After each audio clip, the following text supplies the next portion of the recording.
Araw-araw man lang, tila wala ng pagbabago. Di kumpleto araw natin kapag walang pagtatalo. Mula umaga, almusal natin puro sigawan. Wala akong pake kahit ako'y iniiwanan. Mga pagpupunganga mo sa akin ay hindi pwede to. Dahil di mo maaabot taas ng ere ko.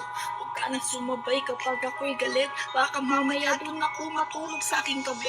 Kung di dahil sa anak natin, iniwan na kita. Pasalamat ka dahil iniisip ko pa rin sila. Kung kaya wag mo akong paandaran ng kadramahan mo. Inasawa mo ako, di ko nakasalanan to. Ganyan kita ituring magmula nung maging tayo. Di ako nakikinig kahit sabihan mo magbago. Sarili ko lang ang iniisip ko, walang iba. Ang di ko alam, nasasaktan na pala kita. Pagtawad sa mga kasalanan kong nagawa sa'yo. Di ko akalaing darating sa atin to. Siguro nga'y napagod ka na.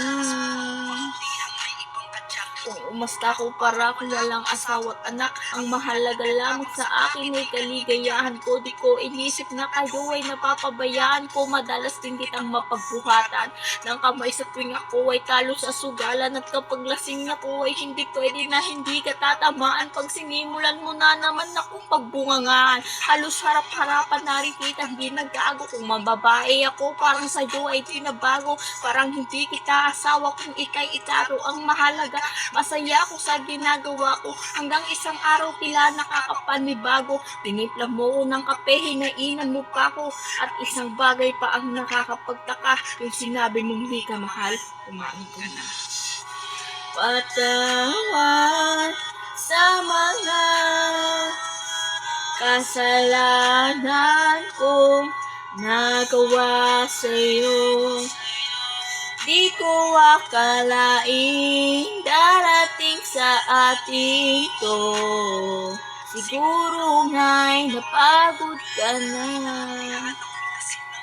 Di ko mapaliwanag kung ba't tila nagmamadali itong aking mga paa sa patuloy na paglakad. Tila matumutulak sa aking makauwi kagad hanggang sa ako'y makauwi na sa aking pagkatok. Kahit magsisigaw ako, hindi ka sumasagot kaya't sinipa ang pintuan. Ngunit sa aking nakita, natulala nang nakitang nakabiti ka. Kaya pala kanina napakalambing mo sa akin. Diba ay pinagluto mo pa nga ako ng pagkain. Yun na pala yung huling makikita ko. Ang ngiti mo na tila limot mo na lahat ng pagkakamali ko. Alam kong ang lahat ng to ay aking kasalanan. Ngunit ang pagkakataong to'y di ko inasahan. Dahil sa ating pinagsamahan kay tagal ay sa gantong punto pa kita tatawagin mahal. Patawad sa mga kasalanan kong nagawa sa'yo.